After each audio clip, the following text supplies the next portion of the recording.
तो कराची के national stadium में एक बार फिर पाकिस्तान और इंग्लैंड की टीमें सीरीज़ के चौथे T20 में मद्दे मुकाबले आएंगी।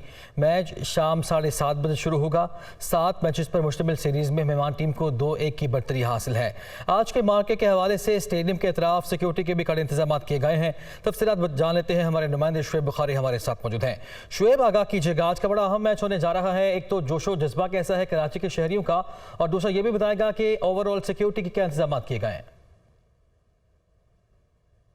कराची के नेशनल स्टेडियम में चूंकि कराची का आज आखिरी मैच है, बाकी दो बकिया मैचेस तो लाहौर में ही होने हैं, तो आज के मैचेस के हवाले से एक बड़ी सनसनी है। शायकीन क्रिकेट बड़े पुरजोश है और बड़े पुरुम्मीद है कि चूंकि 2 इंग्लैंड ने जीते मैच तो 1 पाकिस्तान ने जीता, और आज वाला मैच ज़रूर पाकिस्तान को जीतना है या जीतना चाहिए। तो शहरी बड़े पुरजोश है। एक तरफ तो ये, बाकी सिक्योरिटी की अगर बात कर लें तो सिक्योरिटी के तकरीबन 4000 से ज़्यादा पुलिस एहलकार और अफसरान जो है वो तैनात रखे गए हैं, जिसमें SSU के एहलकार तकरीबन 1000 एहलकार हैं। इसके साथ साथ ट्रैफिक पुलिस के एहलकार हैं। ट्रैफिक पुलिस के तकरीबन 1500 से ज़्यादा एहलकार मुख्तलिफ रूट्स पर जो है वो तैनात रखे गए हैं। साथ साथ स्पेशल सिक्योरिटी और साथ साथ जो सिक्योरिटी डिवीजन के एहलकार 2000 एहलकार वो भी तैनात रखे गए हैं। मैं अगर रूट्स की बात करूं तो रूट्स तमाम तर रूट्स हैं वो खुले, सिर्फ एक रूट जो है सर शाह सुलेमान रोड बंद रहेगा। बाकी तमाम तर जितने भी स्टेडियम को जाने वाले रूट्स हैं, चाहे वो कारसाज हो या फिर न्यू टाउन हो, डालमिया हो या फिर हसन स्क्वायर का रोड हो, वो तमाम रूट्स है वो खुले रखे गए हैं। इसके साथ साथ पार्किंग की अगर बात कर लेते हैं, थोड़ी पार्किंग जो है वो एक्सपो सेंटर में जो है रखी गई है, जहां पर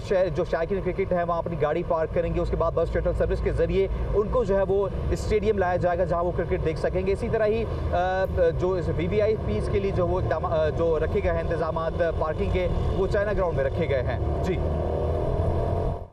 बिल्कुल ठीक है शुएब, शुक्रिया, आपने अपडेट किया।